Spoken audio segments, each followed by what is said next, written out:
brings us into our next thing, this Christmas schedule, that the NBA had announced this week. If y'all don't know, these are the matchups. So the Celtics are at Toronto. That's the first game. The Milwaukee Bucks in Philly. That's the second game. The Pelicans at the Nuggets.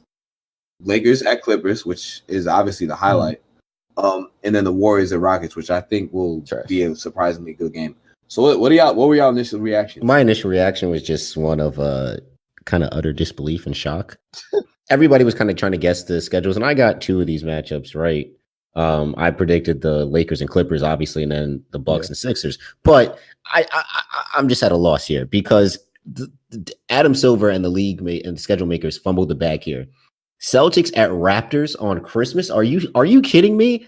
Like, how is that? I mean, the Raptors are the defending champions. But then they lost their meal ticket. Their meal ticket is Kawhi. Nobody's fawning to watch Kyle Lowry and Pascal Siakam on Christmas. All right, I'm sorry. I understand. Who knows what Pascal might be without? There's no star power. Look at the teams here. You have star and brand recognition. What Pascal was a nice. All right, most improved player of the year. Who's to say that he's going to continue that rise this year? Who knows what Kyle Lowry might get into? But I mean, come on. I'm happy we laugh at that though. You talking about Kyle? Kyle, we ain't Kyle Lowry. Killer Kyle Lowry. JT, just say you're upset that the Nets aren't in Christmas this year. I'm sorry. I know both of you guys will agree with me, and I know our listeners will agree with me. Would Boston Celtics versus Brooklyn Nets in Boston on Christmas not be a better game, both nationally and competitively, than Celtics Raptors? I'm just saying, like. Of course, it would be a better game. It just makes sense. But the Raptors are the defending champions. You have to give them, you know what I'm saying? Yeah. Like they even though, Kawhi was the MVP, Fred VanVleet and, and Spicy P, they deserve some love. So, they get usually one trash game on Christmas every year. Oh, yeah. And it's normally the Knicks game. Well, thank God we don't have the Knicks this year. Oh, so they replaced it with the Raptors. Congratulations. Oh, boo. Oh, yay. Honestly, and JT, guess what? Neither of our teams are playing on Christmas, so I don't want to hear anything from you, salty Nets fan, right now. Honestly, I'm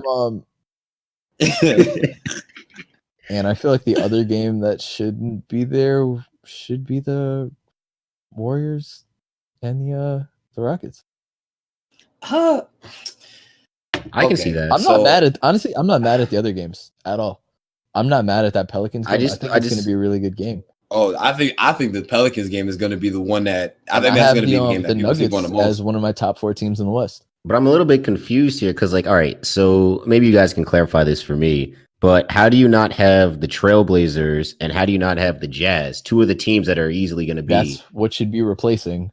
Two of the teams that are easily going to be title contenders this year. The Warriors are going to be a 6. Like Portland versus Nuggets should have been the matchup. Man, we all watched that playoff series last year. It was great. Like, let's put that on the national stage. So you heard it here first. Portland and Utah. Why are they not playing on Christmas? Portland and Utah. I don't care how good the teams are. Those are like very small market teams. Outside of Denver and Milwaukee, there's no small market teams that are really playing. What, New Orleans is a large market now? I mean, it's a more popular city. They're just riding Zion into the sunset. Well, right, exactly. They know that people would much rather watch Zion than watch Dame Lillard and CJ McCollum. No offense to them, because I feel like they're great players, but Zion, that's a meal ticket. That's the business of it, because that if you're an NBA fan, that's a better game. But so how for the casual fan, so it kind of seems like it's just picking and choosing what's the good business decision and what's not. Then that's the NBA. Because the good business decision would be Celtics, not to say not to harp back on that, but I mean, a good business decision would be that a revenge game. I agree. For that one in particular, I agree. Okay. But as much as I also agree that I think that the Blazers and the Jazz instead of Rockets and Warriors would be the way to go. It's, they still got the big names. They're still the larger markets. And as disappointing as it is, it's like to real NBA fans, that's the way to go. It's not just real NBA fans watching it on Christmas Day. Because Christmas Day is you got the whole family in the crib. So they just go, oh, hey, I know that team. Like Steph's on the team. Oh, like James Harden's on the team. The Beard's on the team. The dude with the Beard's on the team. And I get that. That's why I'm not too mad about the Warriors matchup against the Rockets, because I understand. I mean, it's Steph Curry, and then hey, even D'Angelo Russell. I mean, you saw how much of a leap he made last year. So I mean, and he's a name, and you got Russ, you got Harden there too. So I understand that matchup. I think just from, I guess, me, a basketball purist standpoint, I would have loved to see more competitive, like higher ups. But I mean, I understand where they're going from. It doesn't mean I have to be a happy about it. Happy about it. I agree. You definitely don't have to be happy about it. But if you could remove one game and put a different game there, what would it be then, JT? Oh, you already know. I already said it. Well, I mean, outside of that, outside of that. Okay, outside of that, I probably would have had Utah and Houston, only because of the history between both teams. Because all right, so you remember Utah knocked out the Thunder, right, in Donovan Mitchell's rookie year. Mm-hmm. They surprised the Thunder, right, and then it was a pretty scrappy playoff series last year between the Utah Jazz and I feel like they got and the Houston Rockets. And like Houston kind of like looks at them as a little brother. So, I mean, I think that would be a pretty good, to incite a rivalry, a little bit of it, if you will. Yeah, I get that. And that's also to the Warriors. Like, I will say regular season Warriors, it's going to be fun to watch because I think you're going to see a James Harden type year from Steph. And it's going to, for the regular season, because Steph is unleashed because he has to carry everything by himself, carry the offense. Should be. D'Lo's there, but still. But my thing is, and it's not going to be sustainable. Like his body's going to break down. He's built like it's like he has polio. Oh my god. Yeah, like he's just not going to be able to hold it up. He's an FDR in this bitch. I think regular season Warriors are going to be fun, but at the same time, you got to put it on Christmas because it's the Warriors. But they're not going to be a good seed. Like to me. They're the equivalent of what the Nets are going to be next season. You have good enough players that are going to get you into the playoffs at a low seed, and it's not really going to be anything. Like, you're not a contender. And there's nothing wrong with that because you still need some teams, and anything could happen. But